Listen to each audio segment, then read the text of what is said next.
noches, El Salvador. Qué placer nuevamente volvernos a reencontrar como todas las noches por Canal 30 Tele1 para disfrutar 8.com con Sergio Méndez. Esta noche, señores, muy esperada porque ya lo habíamos adelantado en nuestras diferentes redes sociales, y es que estaremos conversando con diferentes candidatos, no solamente para llegar a la Asamblea Legislativa dentro de un partido político, sino que también no partidario. Nos vamos a circunscribir precisamente a esta ciudad heroica, doblemente perfecto, la sucursal del cielo, como le llaman muchos, Santa Ana, porque hablaremos precisamente con el candidato del partido FMLN para la comuna, Santaneca.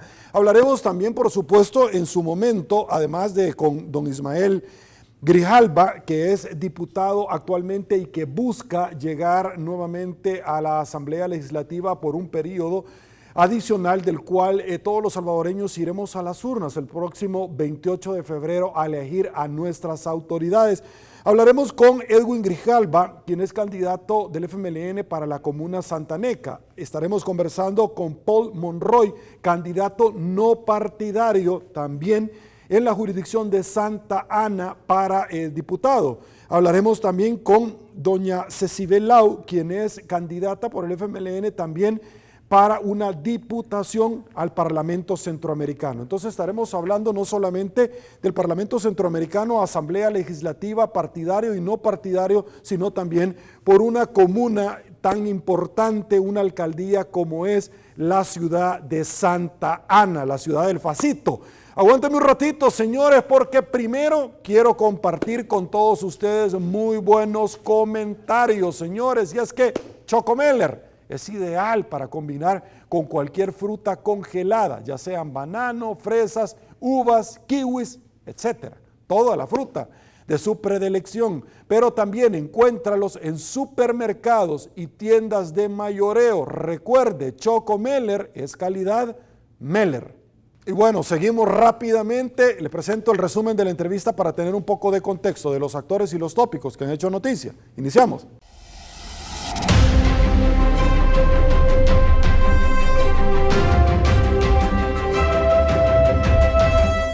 En 8.com. Ricardo Velázquez Parker, diputado del Partido Arena y candidato a la reelección. También le damos la bienvenida, por supuesto, a la dama de esta noche, Carla Roque, candidata a diputado suplente del diputado Ricardo Velázquez Parker dentro de la Asamblea Legislativa. Yo creo que la principal muestra de corrupción es sentarte en una silla pública para la cual tú no tienes las credenciales académicas y la trayectoria necesaria. Ese es, según críticos políticos, la primera muestra de corrupción a la que se presta un ciudadano que aspira a ostentar un cargo público. El segundo mensaje que me preocupa es de cara a nuestra diáspora, a todos esos tepecianos, a todos esos salvadoreños que se levantan tempranito en la madrugada haciendo un esfuerzo descomunal para mantenerse a flote en los Estados Unidos y todavía tienen la solidaridad y la belleza de trasladarle a los salvadoreños aquí las remesas. La primera muestra de diplomacia de la recién nombrada embajadora, la señora Mayorga, sea decirles, miren, olvídense. Aquí lo que estamos haciendo es pactando, esto lo estoy diciendo yo, que no soy diplomático, que soy diputado y los represento. Aquí el acuerdo con el señor Trump es pues traerlos de regreso porque parece ser que ustedes le estorban. Eso dicho no diplomáticamente, sino que groseramente. En este y en todos los cargos públicos realmente es bien importante la empatía con los salvadoreños. ¿Qué están sintiendo estos salvadoreños en el exterior, estos tepecianos que se han visto afectados y que obviamente no encuentran un apoyo en la declaración emitida por la nueva embajadora? Yo creo que eso es parte de la falta de credenciales y la falta de experiencia en el cargo, pero sí me llama la atención la señora Cruz, que hablaba ahí de que se limiten a emitir comunicados, que no negocien con la situación de cada salvadoreño, sino que lo importante sería que los escuchen. Los salvadoreños en Estados Unidos en este momento están trabajando, están aportando a Estados Unidos. Aparte de eso, tienen sus casas, sus familias, tienen hijos que son estadounidenses, entonces tendríamos que encontrar una forma en la que ella pueda mediar por ellos y no solamente decir que el país está en condiciones para recibirlos. De hecho, acá muchos salvadoreños se han quedado sin empleo. Todo lo mejor en análisis político y coyuntura nacional en 8.com con Sergio Méndez.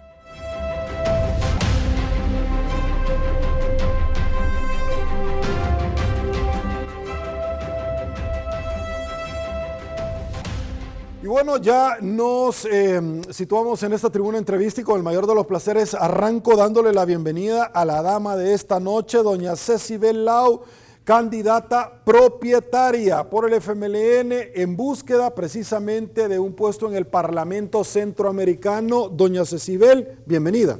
Muchas gracias, Sergio, por permitirnos estar aquí y lograr a toda su audiencia, a todo el pueblo salvadoreño.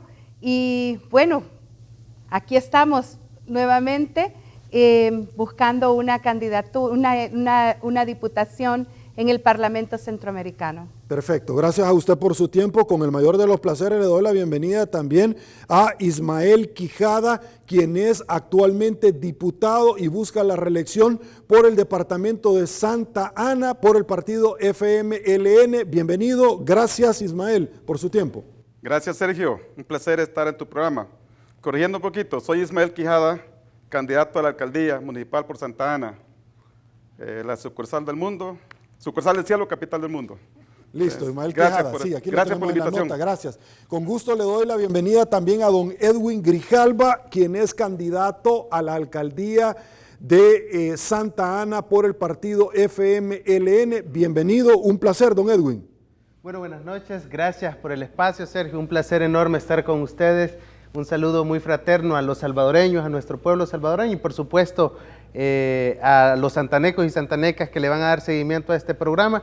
Mi nombre es Edwin Grijalva, soy actualmente diputado y candidato a diputado en la casilla número 1 por el FMLN y mi colega Ismael Quijada es el candidato a alcalde por la cabecera departamental de nuestro departamento. Agradecerte por el espacio, esperamos que podamos compartir información que le sirva a nuestro querido El Salvador. Así que muchas gracias por el espacio y vamos a estar continuando informando a nuestros santanecos y santanecas también. Les agradezco. Le doy la bienvenida también a Paul Monroy, candidato no partidario por el departamento de Santa Ana. Paul, buenas noches, un gusto. Gracias por acompañarnos. Buenas noches, Sergio. Gracias por la invitación. Pues aquí estamos ya listos, esperando ya la resolución del Tribunal Supremo Electoral. El día de hoy presentamos las 10,000 firmas, 8,000 que nos pedían.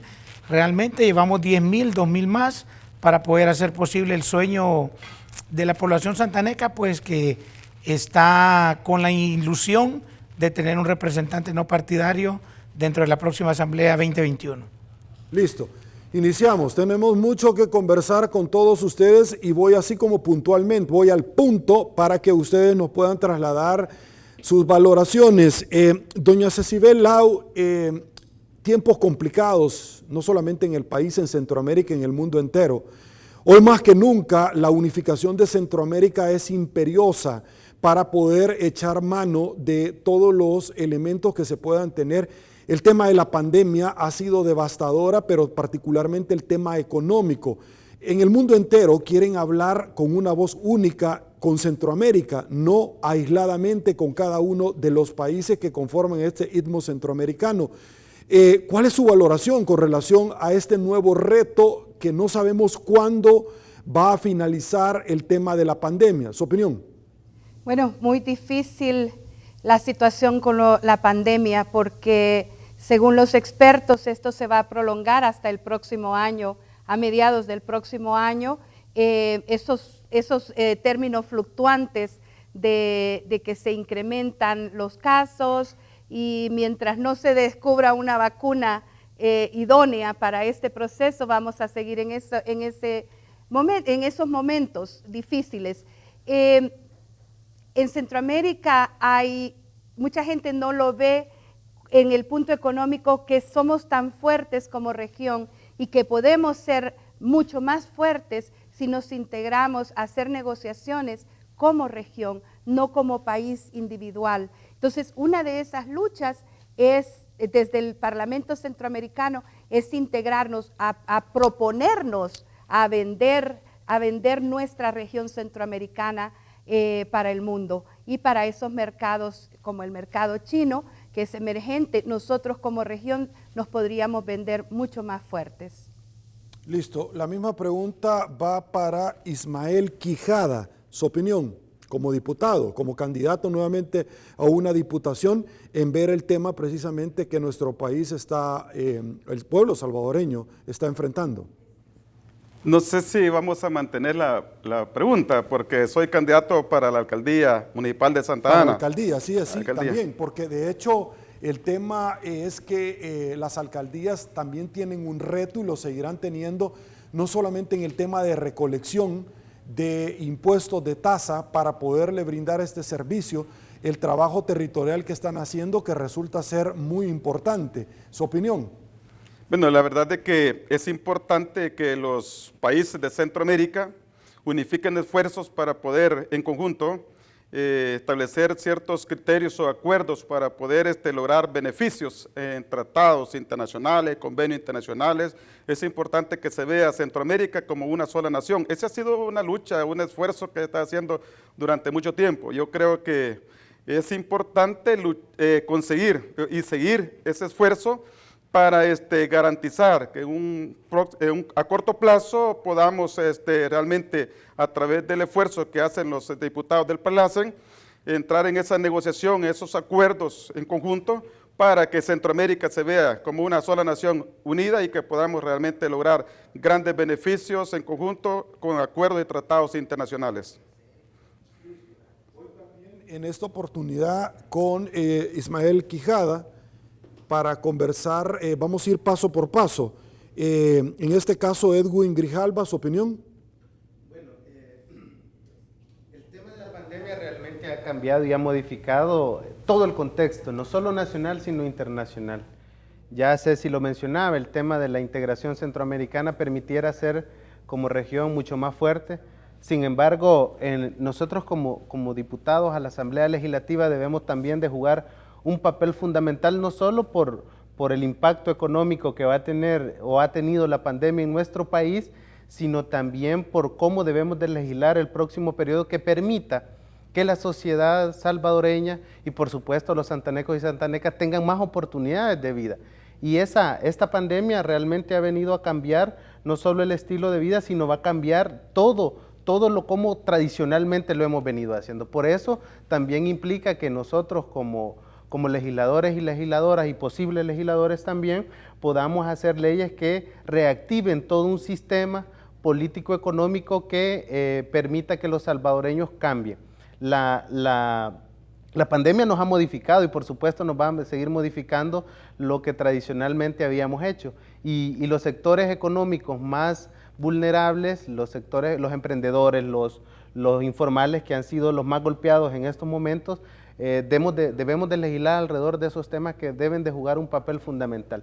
La unidad del país pasa por los tres poderes del Estado, por todos los salvadoreños y salvadoreñas, y nosotros debemos de ser artífices que haya armonía, paz en nuestro país que nos permita que juntos podamos salir adelante. Sergio. Listo. Paul Monroy, su opinión.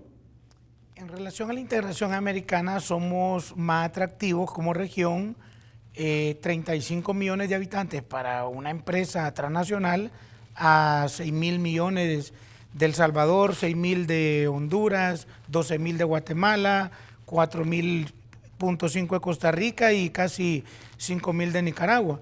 Entonces, individualmente, como países somos tan pequeños que no somos atractivos ya para inversionistas de, que te dijera yo, de un calibre grueso, por así llamarlo. Pero como región, sí, lamentablemente, los países, cada uno de los nuestros, ha sido muy complicado a través del SICA y todo poder llegar a integrarnos realmente como una región. Panamá nos lleva mucha ventaja, la CEPAL dijo que vamos a disminuir, el crecimiento va a ser el menos 8.6 en relación al PIB, entonces el panorama no es alentador. Lamentablemente la política en nuestro país tampoco es alentadora, porque vemos al Ejecutivo y a los poderes del Estado enfrentados. Entonces, si no podemos tener una integración nacional, si todo es pleito, todo es contienda, todo es disensión, es muy difícil que podamos tan siquiera pensar en una unidad regional, ¿verdad? Lamentablemente, pues el manejo de la política, ya todos los ciudadanos estamos un poco cansados de tanta confrontación de falta de entendimiento, y si no podemos entendernos a nivel interno, pues lo veo un poco complicado que lo hagamos a nivel regional cuando cada país tiene sus propias leyes y cada quien, como así decimos, jala agua para su pozo, ¿verdad? Entonces, aunque el anhelo sí está, el anhelo es que podamos ser como una región. Si Europa ha logrado unirse, que son países que son potencias mundiales, no digamos Centroamérica, que somos países aislados, que en la mayoría tenemos altos índices de pobreza, ¿verdad? Listo. Hay temas de coyuntura de actualidad y yo deseo conocer la posición de cada uno de ustedes. De hecho, tengo imágenes, pónganmela por favor, producción, donde el día de ayer los alcaldes del Redondo Nacional, en su mayoría, y empleados municipales se dejaron sentir, se manifestaron precisamente porque el gobierno tiene ahorita entrando en el 5º mes del no pago del FODES. Y debo de preguntarles a cada uno de ustedes, porque primero es un tema que lo regula la ley, es el 10%. El Ejecutivo ha dicho que la recaudación fiscal se ha caído, el tema es que el 10% es de lo que se recaude, tampoco se les ha trasladado. En su momento, el presidente, cuando era alcalde de San Salvador, también cuestionó la falta de no pago del FODES y ahora está solicitando más préstamos para poderle dar un 75%, que precisamente el diputado del FMLN con conocimiento de causa sabe que esto fue aprobado en su momento. Vamos a hablar más adelante del presupuesto, quiero dejarlo en un apartado especial, pero quiero iniciar con usted, diputado. ¿Cuál es su valoración, Ismael, Edwin, de lo que está pasando ahorita sobre el tema de la manifestación de los alcaldes, de la falta de no pago, de lo que está generando esta situación? Incluso no solamente puede derivar en un tema administrativo, sino que en un tema penal, el no pago de las retenciones laborales. El 25% del FODES es para este rubro, pero también para el pasivo laboral de los aguinaldos que se vienen ya en 2 meses. Su opinión sobre esta situación, porque tuvimos la cuarentena más grande del mundo, donde la economía se detuvo tremendamente, a diferencia de los restantes países en el mundo. Su opinión. De acuerdo. Realmente nosotros de por sí nos solidarizamos con los 262 alcaldes y alcaldesas de nuestro país, porque realmente se han visto en una situación sumamente delicada, porque en su mayoría venimos, las alcaldías, de estar cerradas básicamente los 5 meses de la cuarentena estricta que se implementó en nuestro país, que valga la redundancia, comparto que fue la cuarentena más grande, más amplia de todo el mundo. Los alcaldes realmente están demandando y denunciando el no pago del FODES, precisamente porque no han tenido ingresos y por lo tanto no tienen liquidez que permita no solo continuar con los proyectos que ya han estado realizando, sino también con el pago de las planillas de los empleados y empleadas. De hecho, en la Asamblea hemos aprobado 2 transitorios alrededor para que las alcaldías pudieran hacer uso el 100% del 75%, el 100% del 25% para el pago de empleados y empleadas y otros gastos corrientes que tenga la alcaldía, y de igual manera ha tocado hacer uso del 2% establecido en el aumento de este año, que llegó al 10%, que fue una lucha permanente, que fue propuesta de Comures, que fue propuesta de los 262 alcaldes que permitieran tener más liquidez. Hemos logrado al menos tener y darle una salida para el uso de estos recursos. Sin embargo, nosotros lo que le pedimos al señor presidente es que cumpla con la ley. El FODE es de las cuentas corrientes y el 10% es en base a los ingresos. Sin embargo, el ministro de Hacienda decía que había caída de alrededor de $900 millones hasta el momento de los ingresos, pero si equiparamos la caída de los ingresos con los $1.000 millones que representan las compras del Estado y las compras del Ejecutivo, es decir, podemos decir que los recursos del Estado o el Estado como tal, el gobierno sí ha tenido los recursos para para trasladárselos a las alcaldías municipales. ¿Qué es lo que nosotros vemos como diputados en estos momentos? Es que es un capricho de parte del presidente el no hacerle pago, el no transferirle los recursos que tanto necesitan, no solo las alcaldías, sino los trabajadores y trabajadoras, porque por ellos nosotros es que estamos también abocándonos para garantizar que se les paguen sus salarios que han sido. El tema de los 75 millones también no se les ha trasladado, que es de la autorización de los créditos de los 2.000 millones que ya se han colocado, de los cuales hace un par de semanas logramos aprobar un crédito de 197,4, de los cuales tenían que trasladarse el 75%, 75 millones para la alcaldía, que tampoco han sido trasladadas. Y cuando ves, Sergio, esas conductas de parte del ministro y del presidente, se hace una evaluación muy simple en donde decir, no es que no hayan los recursos, es que no se les quieren trasladar los recursos que están en las arcas del Estado y que no han podido. Así que nosotros nos solidarizamos no con los alcaldes, sino con los salvadoreños y salvadoreñas que no están recibiendo los servicios que las alcaldías les trasladan por el impago del FODES, que ya van casi 5 meses, y por supuesto con los empleados y empleadas que hasta este momento no han recibido su salario que constitucionalmente le corresponden. Por supuesto, el presidente y el ministro van a verse sometidos a las investigaciones porque es de ley y tienen que trasladarse. Muchas gracias, Sergio. Listo. Doña Cecibel, voy con usted porque este tema, de hecho, se ha manifestado, compártamelo, producción, diferentes organismos centroamericanos, como por ejemplo Fitch, advierte alto riesgo de deuda en el presupuesto 2021. Quiero dejar un apartado para hablar de este proyecto más adelante, que ya fue presentado a la Asamblea Legislativa, como reza la Constitución. El término fatal es el mes de septiembre, fue presentado la semana pasada, el último día del mes, el día miércoles. Doña Cecibel, la falta de traslado de fondos de las municipalidades, que son los funcionarios que están más cerca de la población salvadoreña, es imperioso por cuanto lo dice la Constitución y lo establece la ley secundaria. ¿Su opinión? Bueno, hay un tema que no debemos obviar, que es la mala administración. Desgraciadamente ha habido negligencia en administrar los fondos del Estado. Yo lo veo por ese lado. No se han priorizado las inversiones donde deben de ser, y una muy mala administración, aparte también de que ha habido una mala intención, ya con fines políticos, de hacer ver mal las municipalidades.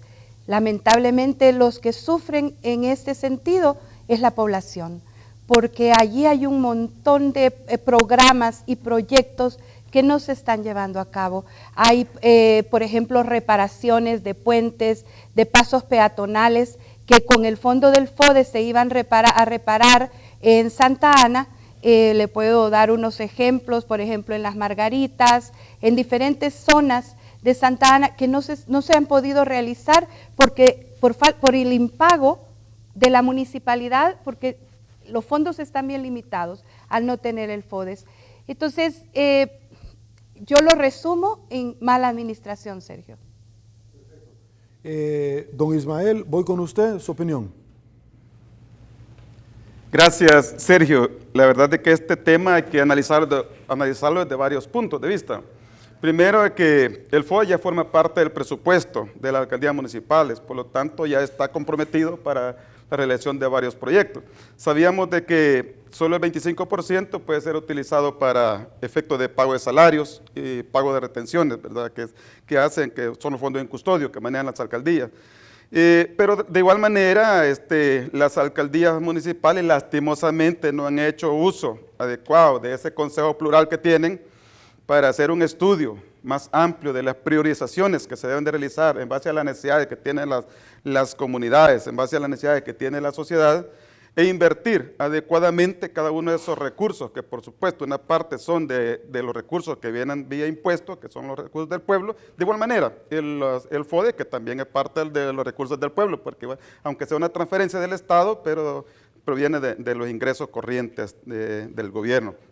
Por lo tanto, ¿verdad? Si ese dinero que ingresa a las alcaldías se priorizara y se empleara en los proyectos que van a generar mayor beneficio a las comunidades, al desarrollo de las sociedades, de los pueblos, entonces yo creo que hubiese mayor satisfacción por parte de la sociedad.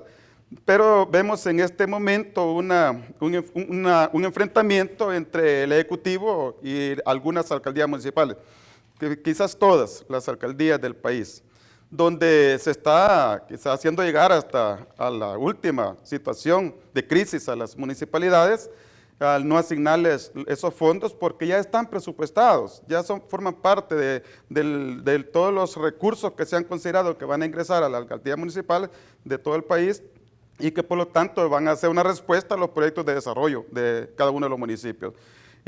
No sé hasta dónde va a llegar esta crisis entre el Ejecutivo y los gobiernos municipales, y eso vimos la manifestación el día de ayer. Quiero comentar que hubieron algunas alcaldías, algunos consejos municipales que no se manifestaron, ¿verdad? Pero de igual manera, igual derecho tienen porque son recursos que ya están comprometidos, que ya estaban asignados y que por lo tanto deben de hacérsele llegar a los gobiernos municipales para que estos sean invertidos. Sabemos que durante la pandemia empresas cerraron, las alcaldías tuvieron que cerrar, por lo tanto limitó el ingreso de los recursos, algunas alcaldías han estado en quiebra, otras alcaldías no han podido depositar los fondos en custodia, esas obligaciones que tienen, de retenciones que se le han hecho a los empleados, aun cuando sabemos de que es una obligación trasladar ese dinero hacia las instituciones, llamémosle seguro social, llamémosle préstamos bancarios, llamémosle AFP, ¿verdad? Y que al final si el gobierno municipal lo retiene y no los paga, se convierte en un delito, así lo dice el Código Penal, ¿verdad? Por lo tanto, ponen aprietos, ponen conflictos a los gobiernos municipales, pero ahí es donde los gobiernos municipales, a través de su Consejo Plural, deben de aprovechar para hacer un estudio, un análisis más eficiente sobre cuál va a ser el destino que se le va a dar a esos fondos. Sabemos de que con la emergencia se les autorizó para que el 100% de esos recursos fueran utilizados para pago de préstamos, pago de esos fondos en custodio, pago de salario y que puedan realizar los diferentes proyectos que realicen. Pero vemos en algunos municipios, en algunas alcaldías que están haciendo proyectos muy onerosos, muy caros, en los cuales no tiene la respuesta satisfactoria por parte de la ciudadanía. Vemos en Santa Ana una parada de buses que están haciendo que hay una inversión de $40,000 manifestado por la alcaldesa de Santa Ana. Realmente un proyecto que ha sido mal visto por parte de la ciudadanía porque estamos en una emergencia, en una pandemia, y en lugar de atender la pandemia, ¿verdad?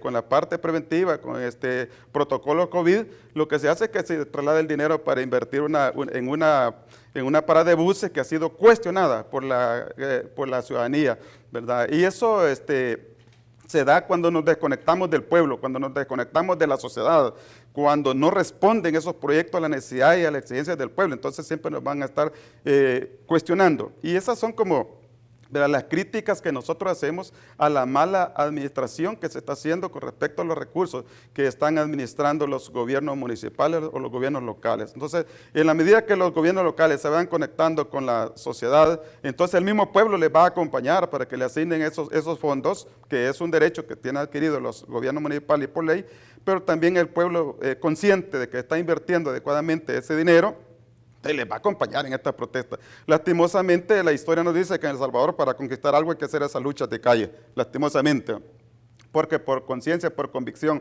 por acuerdo mutuo, es bien difícilmente lograr todas esas conquistas que están haciendo, y eso es lo que vemos las manifestaciones en la calle, que esperemos de que se resuelva rápido, porque si no estaríamos cayendo en una situación de impago, y yo espero de que nuestro país, El Salvador, no llegue a esa situación de impago, a ese famoso corralito que nosotros le llamamos, donde, ¿verdad?, el gobierno no va a tener capacidad para cubrir todas las obligaciones que ha contraído. Entonces, esperemos de que esto se vaya resolviendo adecuadamente, pero que también los gobiernos municipales hagan una mejor administración de los recursos que se les está asignando, tanto de los fondos que perciben a través de los tributos del pueblo, como del traslado de las transferencias que hacen del FODES, y que podamos tener un mejor desarrollo en los municipios. Listo. Paul Monroy, aguánteme un ratito, quiero compartir esta nota que tenemos preparada para todos ustedes para efectos de ilustración de lo que sucedió precisamente el día de ayer en nuestro país. Iniciamos.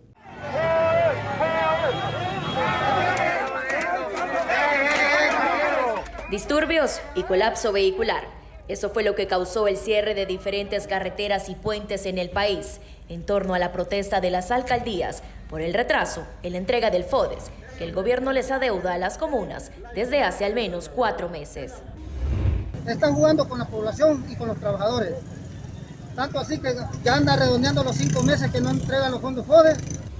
Que defendió mucho el FODES, que prometió dar un 2% más, el que ahora nos castiga, que nos fuimos sus compañeros. Le pedimos con todo respeto al señor Bukele coherencia y sensatez para gobernar y para el trato a los gobiernos municipales. El impago del FODES no solo pone en riesgo los pagos para programas sociales de las municipalidades, sino que amenaza el pago de salarios de los miles de empleados municipales de todo el país. Recordémonos que ya viene diciembre, está en juego aguinaldo, pago y las prestaciones que tenemos cada uno de los trabajadores acá presentes. Estamos acá, esto no es un show político, sino que aquí estamos los trabajadores y trabajadoras. En esto va a haber una unidad nacional de los 262 municipios, independientemente de la bandera que profesamos, y que vamos a hacer de que el presidente no juegue con los alcaldes, no juegue con nuestras comunidades, no juegue con nuestros trabajadores. Este no es un juego video en el que él va a estar haciendo lo que quiera y lo va a conectar a la hora que quiere. Ante esto, el ministro de Hacienda, Alejandro Zelaya, se pronunció vía Twitter y dijo que deberían de estar trabajando y cuestionó si no era más fácil llamar a los legisladores para que se reunieran como él lo sugirió. Esta no es la primera manifestación que se organiza por este impago, pues el pasado 4 de septiembre, cientos de empleados municipales protestaron frente al Ministerio de Hacienda por esta misma situación. En total, el gobierno central debe $200 millones a las 262 alcaldías y solo a la comuna capitalina el Ejecutivo adeuda $3.6 millones, lo que ha generado atrasos en el pago a proveedores, según denunció el alcalde Ernesto Mason. Informó para Noticiero 1, Lisette Santamaría.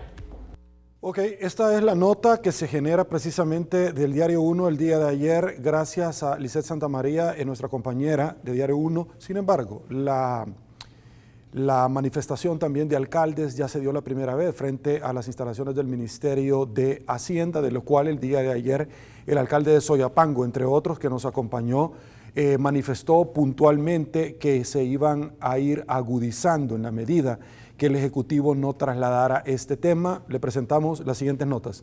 Desde hace 2 meses, el Ministerio de Hacienda no ha depositado el dinero del Fondo para el Desarrollo Económico y Social de las municipalidades. Referente al tema, el alcalde capitalino aseguró que su comuna no se ve afectada, pues el FODES representa solo el 5% de su presupuesto. Por lo tanto, el otro 95% está a salvo. Entonces nosotros pues simplemente pagamos de otro lado, pagamos con otro tipo de fondos propios, con las tasas, con los impuestos, con otro tipo de fondos. Sin embargo, reconoce que hay alcaldías más pequeñas que sí dependen de estos fondos y corren riesgo de mora en préstamos y la paralización de obras en sus municipios. Dependen de fondos no solo en el 25% para pagar su planilla y para pagar por los gastos más básicos, ¿verdad? Sino que también dependen el 75% para realizar obras y para traerle desarrollo a sus municipios. Señaló que el FODES debe ser una de las prioridades del gobierno central.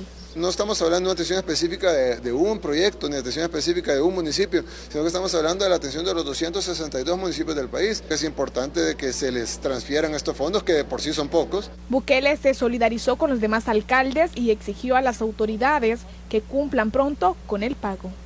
En representación de la Alcaldía Municipal de Guaymango, quiero hacer, aprovechando que están todos los medios, una denuncia pública. Guaymango, ese paquete alimentario no contenía frijoles, señor presidente, y en Guaymango son frijoles los que más comemos. Quiero decirle al señor presidente y a los medios que están acá, organismos internacionales, el sábado va a estar dando su discurso ante las Naciones Unidas y quiero que le diga al mundo que usted es un cobarde, un incapaz, y no cumple con las leyes de este país. Es necesario que los 262 municipios la próxima vez entremos al ministerio y saquemos ese ministro incapaz que ha puesto. Tenemos que empezar señor presidente, no obliga a este pueblo a volver a los años 80. A pesar de que tenemos varios años de vida, todavía tenemos los dos compañeros en el puesto, señor presidente. Posiblemente, cuando nosotros estuvimos cerrando este bulevar, allá por los años 88, 89, usted todavía estaba en los testículos de su tata. Pero eso, que no le quepa duda, que tenemos las suficientes agallas de darle vuelta en un movimiento social donde todos los municipios vengan y le hagan cumplir. Listo, esta es la convulsión social que vive nuestro país. Paul Monroy, voy con usted porque no solamente no se les ha pagado a los alcaldes, no se les ha pagado a la Asamblea Legislativa, a los empleados, no solamente no se les estaba pagando a ellos, sino que también a los empleados del órgano judicial. Paul, su opinión. Sergio, en relación al tema es bien delicado porque realmente no se puede jugar con el salario de una persona. Todos los que trabajamos pues tenemos un salario y es eminentemente un juego político, ¿verdad? El problema que tal vez, yo esperaba mucho más del presidente Bukele por ser un millennial. Pensé yo que habíamos evolucionado un poco políticamente, ¿verdad?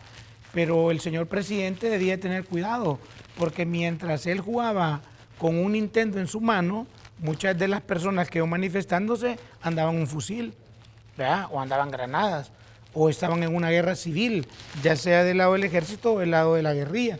Entonces no debía de jugar con fuego, porque si está incitando a las masas, lamentablemente lo que vimos ayer es el reflejo de lo que hay en el órgano ejecutivo y el órgano legislativo. Se pudo ver ahí en la pelea que dieron, que un motorizado llegó prácticamente a querer sobrepasar a una gente que estaba manifestando. Si eso es lo más absurdo que yo puedo llegar a hacer. O sea, si yo voy a provocar, es lógico que la gente va a reaccionar. Entonces ese movimiento, la cosa que a veces la gente en las redes sociales, mis mismas hijas que ellas ya no son millennials, no que centennials, creo que les dicen, me decían, mira papi, cuánta gente, y que no dicen que era el 3 y el 97%, pues.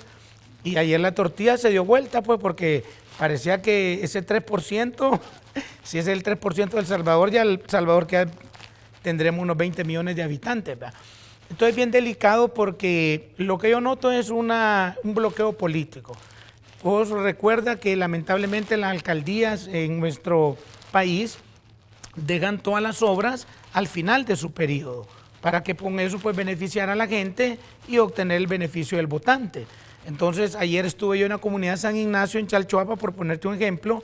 Ahí está un proyecto de un recarpeteo en la hechura de una calle que la tormenta la deshizo porque ya no tenían los fondos del FODES para continuarla.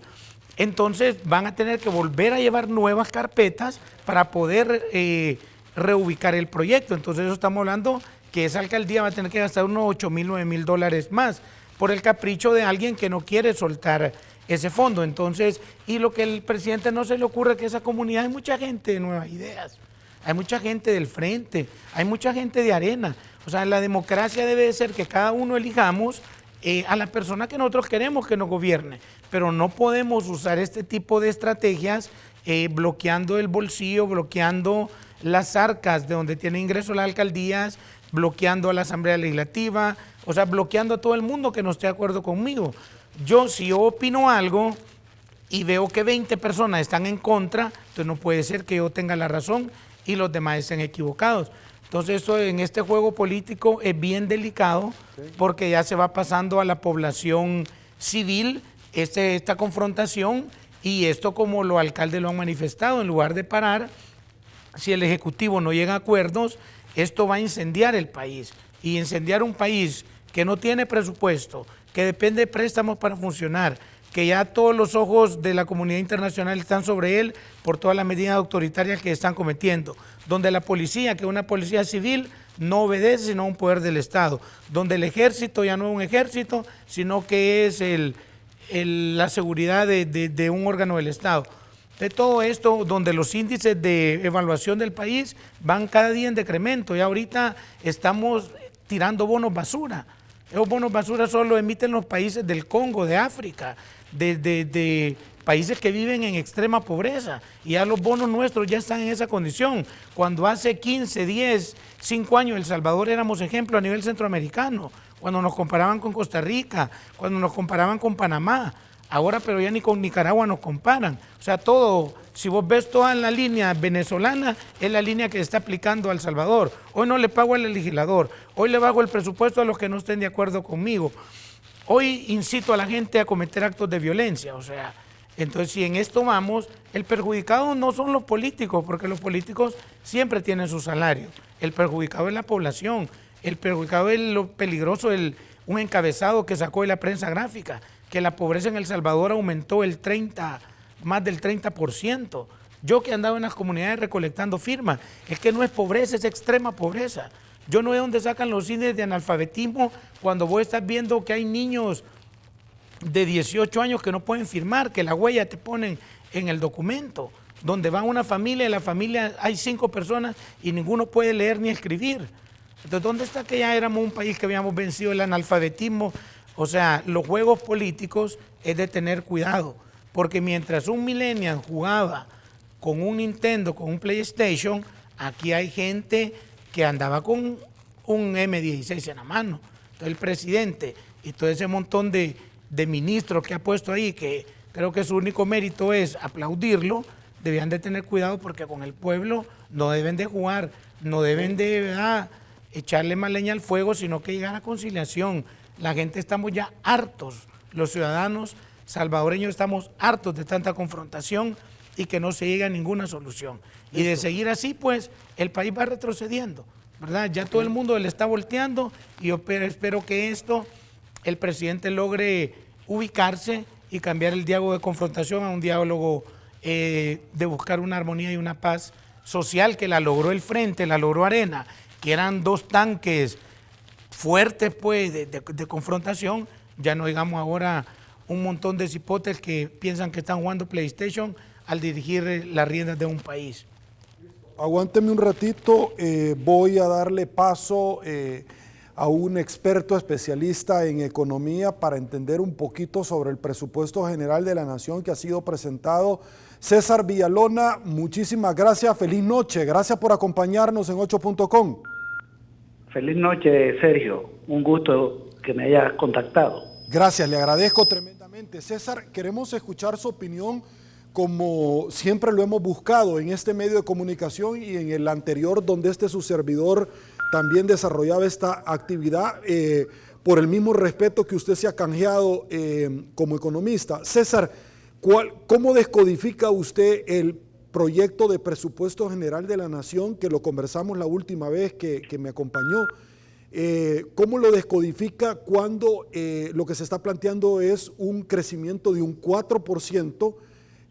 Adicional a lo que ya se ha perdido, se ha retrocedido, pero también el aumento a ciertos rubros como a la Fuerza Armada y a la Policía Nacional Civil, que han sido un brazo extensor de la administración del presidente Bukele, y adicionalmente se le baja el presupuesto a instituciones que lo han cuestionado, como el Instituto de Acceso a la Información Pública o la Procuraduría para la Defensa de los Derechos Humanos, pero el presupuesto resulta ser muy oneroso, más de 7,000 millones de dólares. ¿Cómo es que no se tiene dinero ahorita, pero para el próximo año se sigue gastando aún más de lo que hoy por hoy se tiene? ¿Su opinión? Bueno, mira, yo creo que ese presupuesto no responde a criterios técnicos. Yo creo que más bien es un instrumento de lucha política del presidente Bukele contra la Asamblea Legislativa. Lo digo por lo siguiente. Está inflado en cuanto a la recaudación en alrededor de 800 millones de dólares. Es decir, presenta un presupuesto con un elevado gasto en salud, en educación, en seguridad, que son rubros, digamos, positivos que se aumenten. También aumenta en agricultura, un poquito en obras públicas. Entonces se ve, de acuerdo al que lo mira, saca la conclusión de que el gobierno quiere invertir mucho en salud, mucho en educación, lo cual es positivo, aunque no hay detalles todavía de los rubros de esa cartera de Estado que van a ser financiadas, porque no han colocado en la web los rubros por ministerio. Ahora bien, los presupuestos por ministerio, el problema está en la recaudación, que ahí no es técnico el presupuesto. Lo primero es que el Producto Interno Bruto de este año no va a caer en 7.1, como dice el proyecto de presupuesto, sino que la caída va a ser de 8.5, 8.6, como estima la CEPAL, y la ANEP calcula 12. Si la caída es mayor, entonces el crecimiento de los ingresos el año que viene sería sobre un PIB menor del que ellos van a presentar este año. Ahí viene la primera irregularidad. Segundo, la recaudación de IVA en los últimos 10 años ha representado el 10% del Producto Interno Bruto. Es decir, el IVA tiene una tasa de 13%, pero el dinero que el gobierno recauda del IVA, 2.000 y tantos de millones, equivalen al 10% del PIB, al 8% del PIB en los últimos 10 años. Para el año que viene representaría el 10.1%. Ese aumento de 8 a 10.1, que no tiene explicación técnica, en el marco de una economía más pequeña,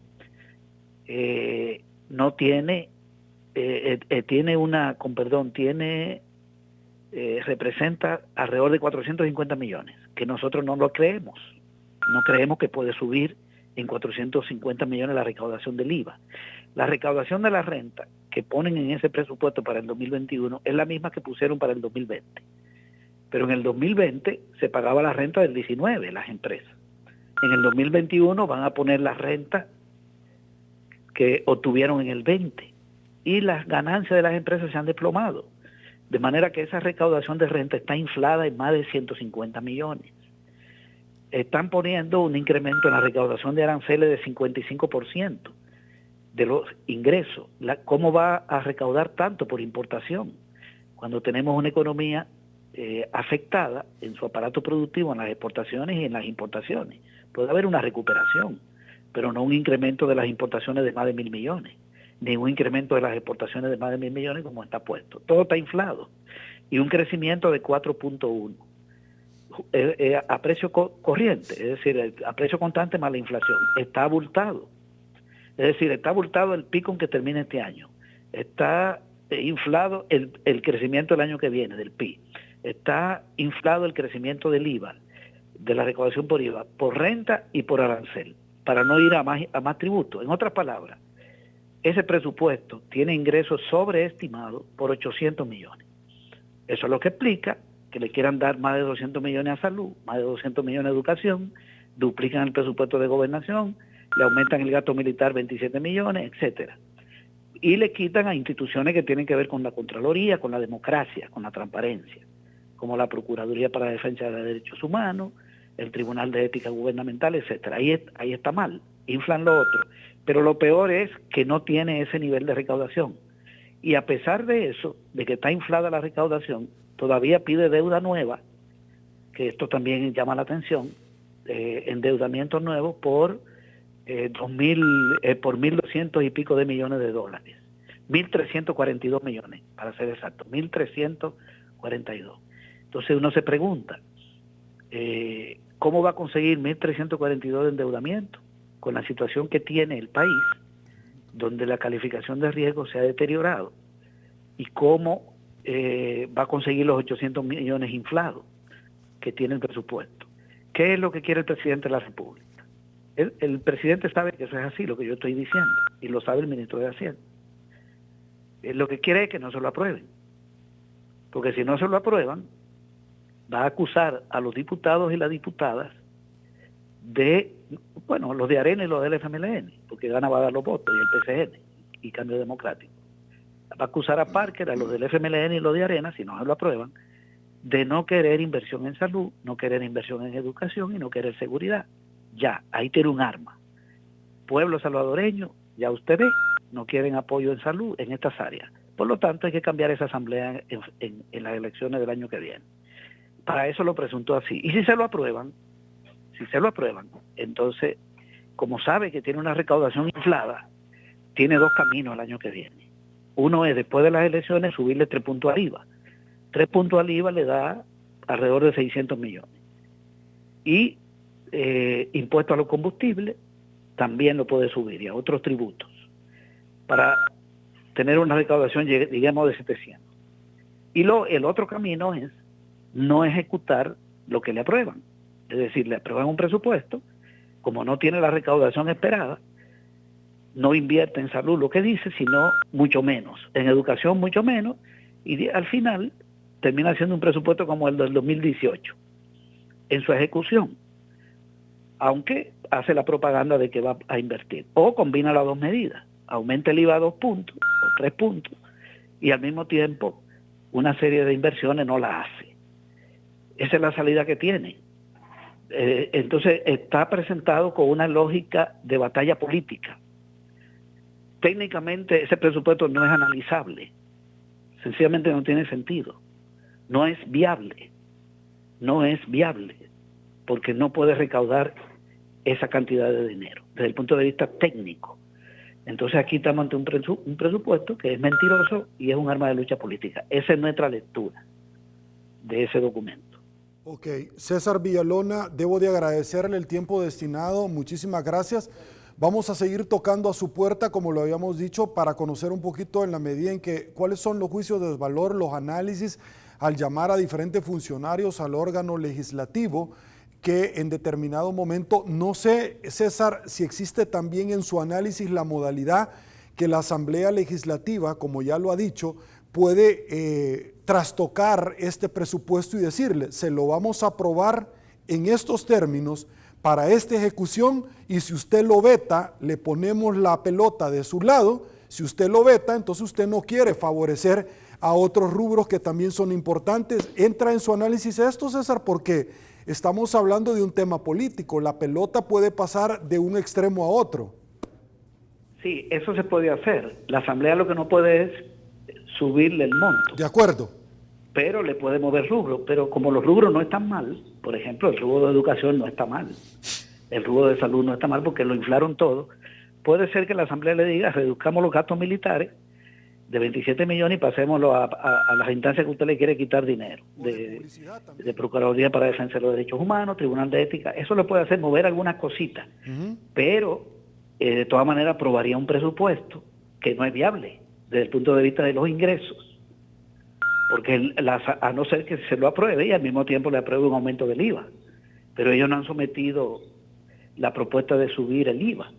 Es decir, por más que mueva la Asamblea, el presupuesto no es correcto desde el punto de vista de la relación ingresos. Ahora, César, ahí donde está el punto. Ahora, César, el tema es que conversando esta mañana con Rafael Lemus y Merlin Barrera, ellos señalaban que no hay una especificidad dentro del presupuesto para saber si de pronto, como decían, es un dardo envenenado, porque le está diciendo a los maestros, ahora sí que se les va a subir, cuando no me especifica cómo lo va a hacer. Por lo tanto, la Asamblea le puede exigir al Ejecutivo rinda informe de cómo lo va a distribuir.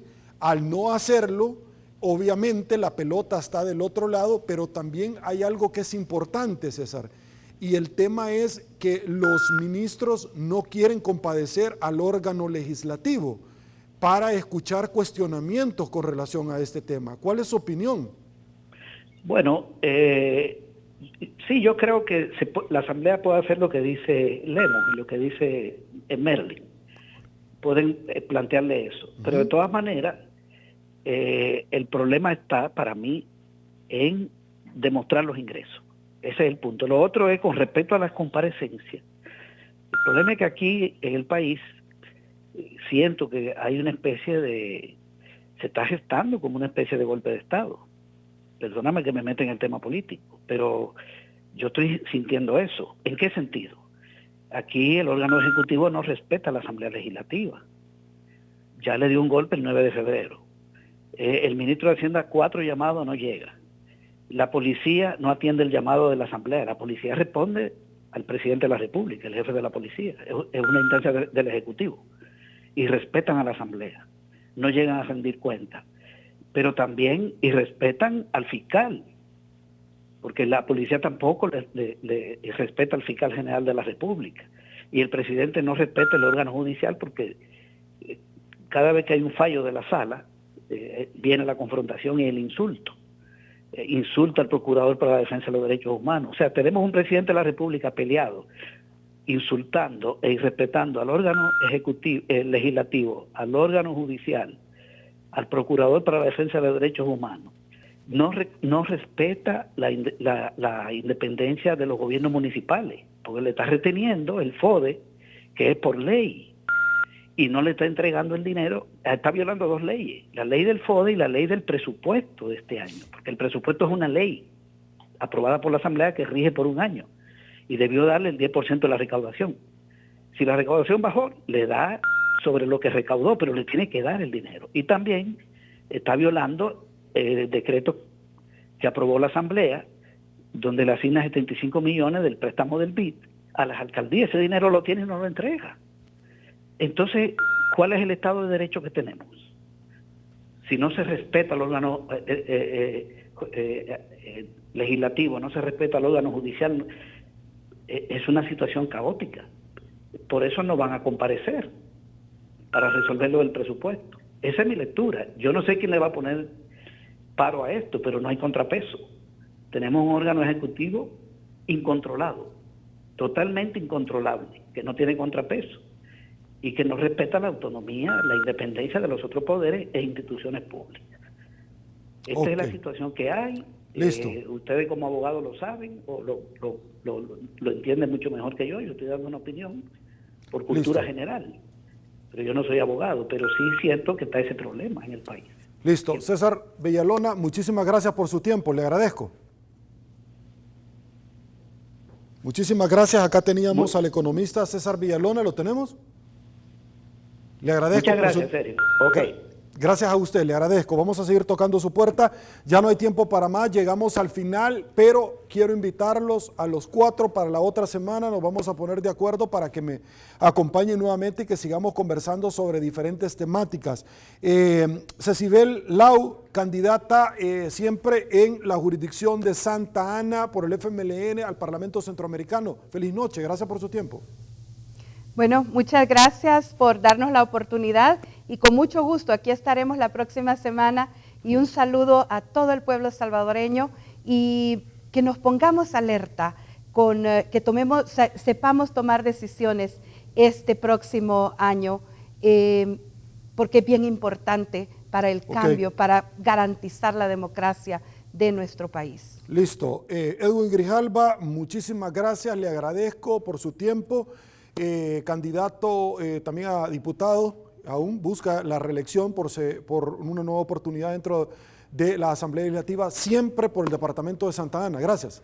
Sergio, gracias a ustedes por abrirnos la oportunidad de llegar al seno de las casas de nuestros salvadoreños y salvadoreñas. Un placer enorme estar con ustedes. Nos faltó hablar del presupuesto, que es un tema sumamente importante. La otra semana vamos a hablar. Estoy en la Comisión de Hacienda y es un tema que me llena mucho. Así que un saludo a los salvadoreños, un saludo a los santanecos y gracias, Sergio, por ese espacio que nos ha brindado. Con gusto. Vamos a tener más elementos la próxima semana. Muchísimas gracias, don Ismael Quijada, candidato a alcalde por el Departamento de Santa Ana, representando al FMLN. Gracias. Gracias, Sergio. Un saludo a todos los santanecos. Decirte que soy parte de una alianza ciudadana a propuesta de diferentes sectores de la sociedad civil de Santa Ana para correr por la alcaldía de Santa Ana a través del FMLN y estoy muy contento por la aceptación que ha tenido toda la sociedad. No dudo que me van a seguir acompañando y por supuesto vamos a estar en la próxima entrevista para seguir aportándole para que la población santaneca conozca sobre las diferentes propuestas y cómo este candidato ve a Santa Ana,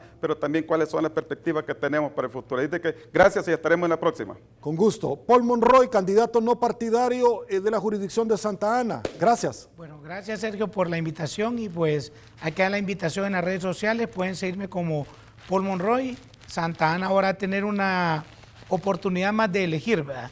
Y sí felicito a doña Cecibel ahí por el parque de Santa Ana. Yo sí estoy feliz porque están haciendo ese parque y espero los que no estén felices pues que no se van a llegar a tomar foto ahí, ¿verdad?